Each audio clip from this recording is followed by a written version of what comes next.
Incident at Hawks Hill by Alan W. Eckert. Chapter 9. On the day of Ben's disappearance, Esther MacDonald had experienced no real sense of concern until about noon. She had looked outside several times and, not seeing her son, had dared to hope that Ben was with his father, and that William was nurturing the faint degree of communication that seemed to be developing between them. Twice as the morning progressed, she nearly went out to the barn to check, but each time she stopped herself from doing so. If there was, in fact, some sort of rapport developing between father and son, she wanted to do nothing that might interrupt. Only when, shortly after noon, at a ringing of the metal triangle on the porch, William came in without Ben, did her worry become focused. William MacDonald, for his part, admitted that he too had looked out a time or two as he worked in the barn, and not seeing his little son playing outside, figured he must be in the house with his mother. Esther stepped out on the porch, rang the heavy triangle again, and then, not satisfied, cupped her mouth and called. "Ben! Benjamin!" No answer. The only sound she could hear was that of the muted, far-distant thunder. She frowned and bit her lower lip. That wasn't like Ben at all. She came back into the kitchen where William was seated at the table eating. When he looked up at her, she shook her head, and her brow wrinkled faintly. "He doesn't answer. Now where do you suppose that boy could have gotten to?" MacDonald didn't appear perturbed.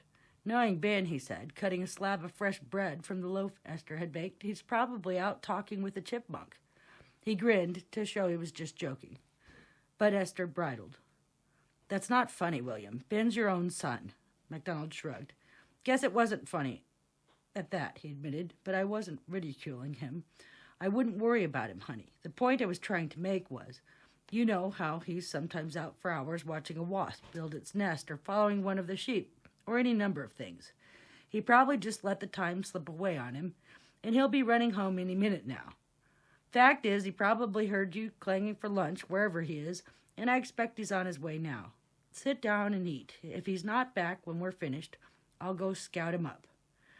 Esther was mollified. "Well, all right," she said, sitting down in her place. "But, Will, please don't yell at him for missing lunch. Time means nothing to little ones like that. Just bring him home, and let me be the one to explain to him that he should try to remember to be here when lunch is ready." But when the meal was finished and Ben still had not shown up, Esther's worry returned and magnified. She went outside with William, and they separated, checking in the barn, loft, outbuildings, cattle and sheep sheds, everywhere, their calls for him ringing in the air at frequent intervals. They came together again near the front porch, and now the contagion of Esther's worry had spread to Ben's father. "Can't understand it," he said slowly. "Where do you suppose he got to?" "I don't know, Will. I just don't know. But I'm getting scared now. You don't think he could have gotten hurt somewhere, do you?" MacDonald shook his head. "Hard saying. Though I suppose he might have. Let's think back to where we last saw him. I think I saw him last over there, playing on the dirt pile by the—" He stopped and swallowed. Esther's eyes widened. "Oh, God, did he fall into the new well?" They ran over to the spot together and looked fearfully into the big hole. The excavation was already about 18 feet deep, and MacDonald had anticipated hitting water within another 3 or 4 feet.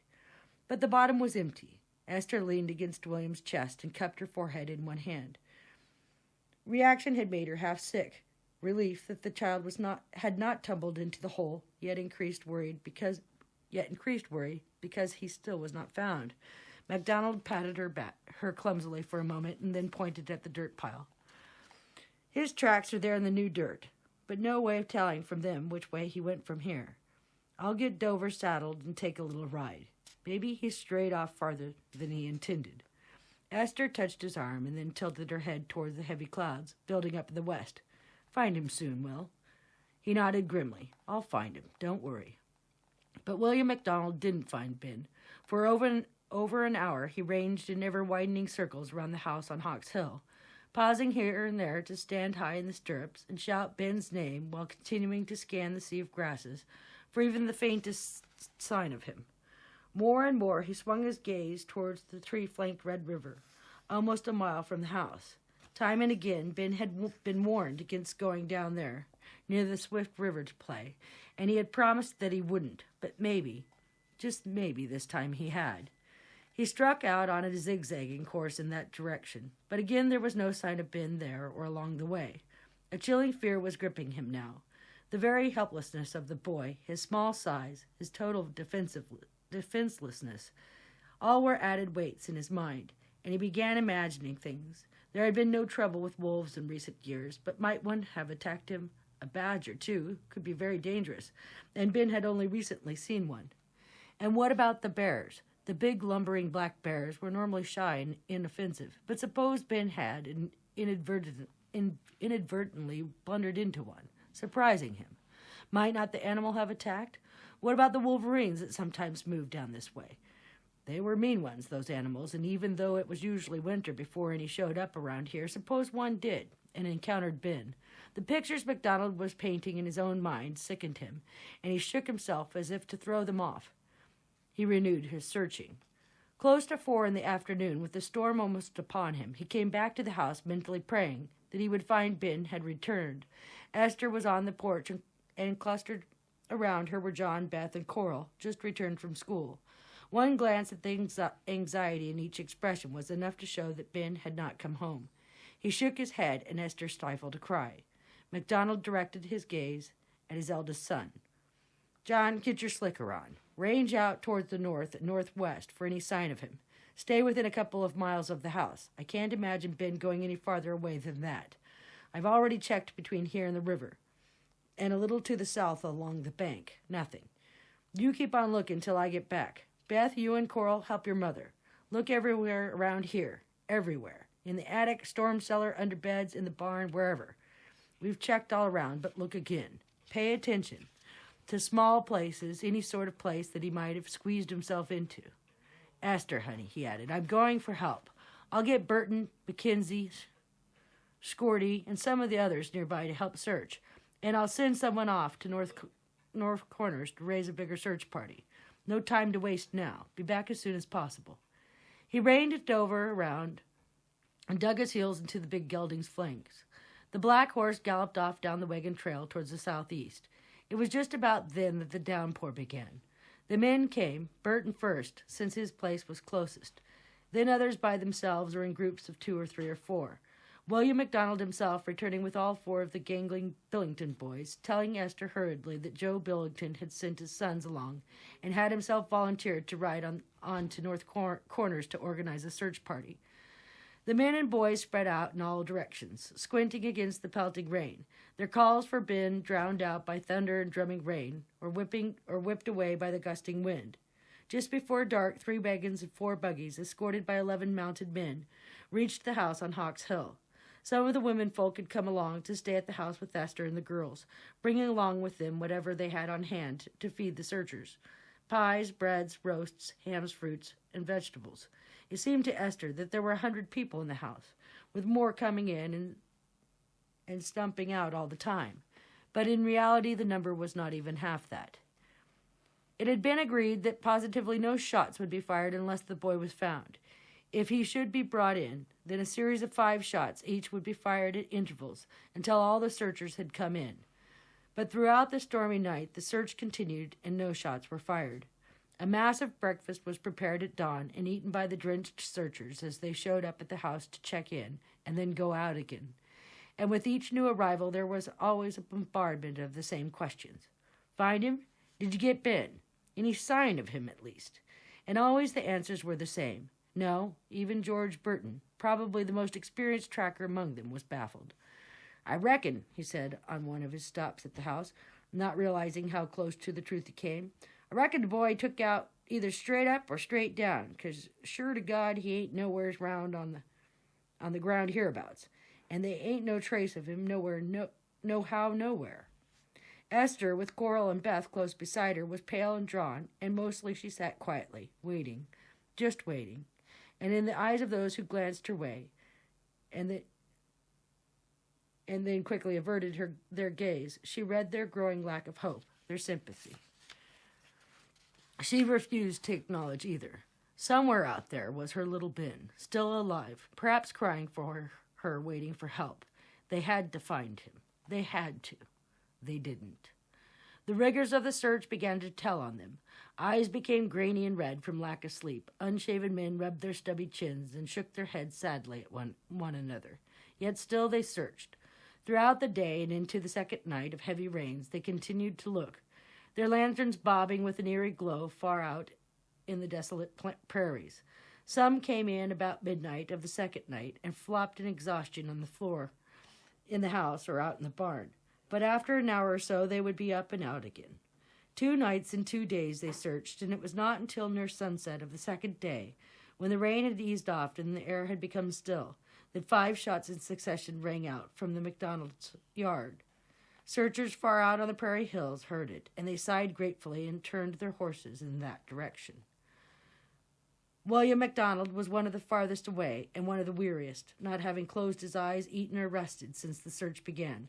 But he kneed the equally weary Dover into a half-hearted gallop towards home, when the sound of the shots reached him ever so faintly. Practically everyone was clustered before the house on Hawks Hill when he rode in. The murmur of conversation stilled, and all eyes were directed his way. There were no smiles. "He's been found?" MacDonald shouted, leaping from the horse and running toward them. "Is he all right? Where was he?"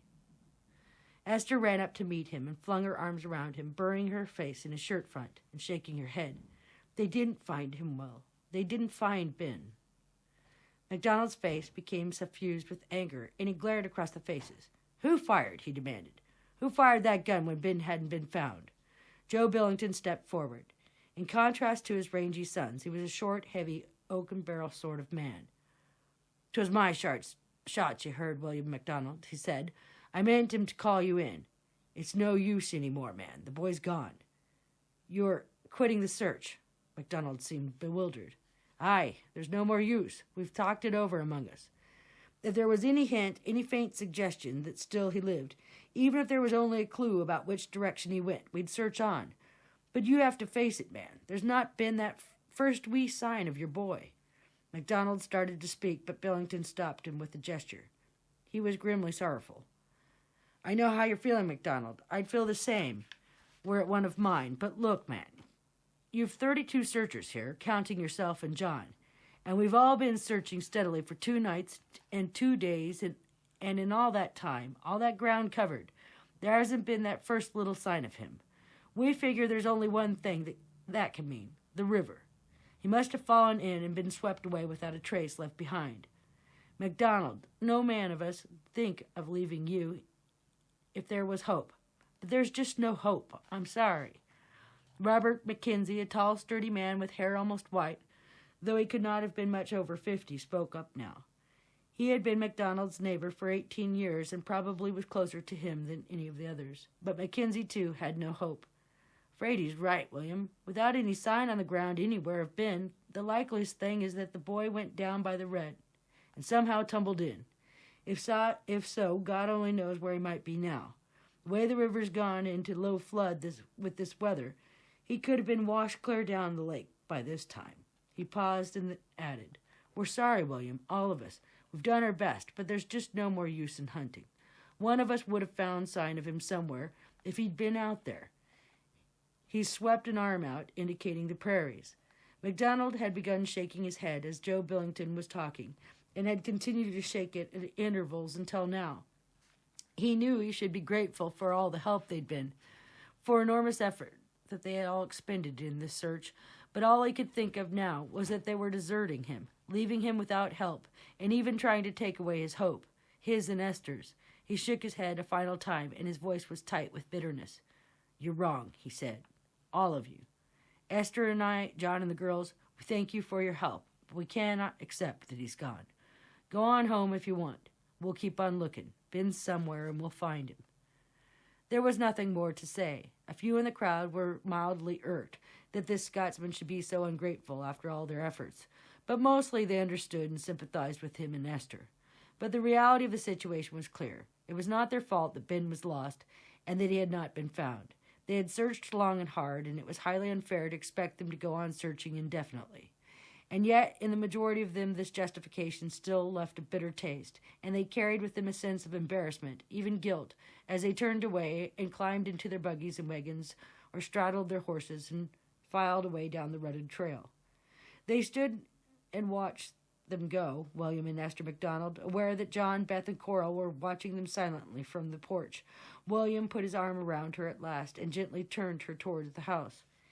He was dejected, but not beaten. "Ben's not dead, Esther," he told her softly. "He had to go somewhere, and somewhere there has to be a trace of where he went. Tomorrow's another day, and we'll keep on looking. We'll find him. We won't quit until we do." And that's the end of chapter 9.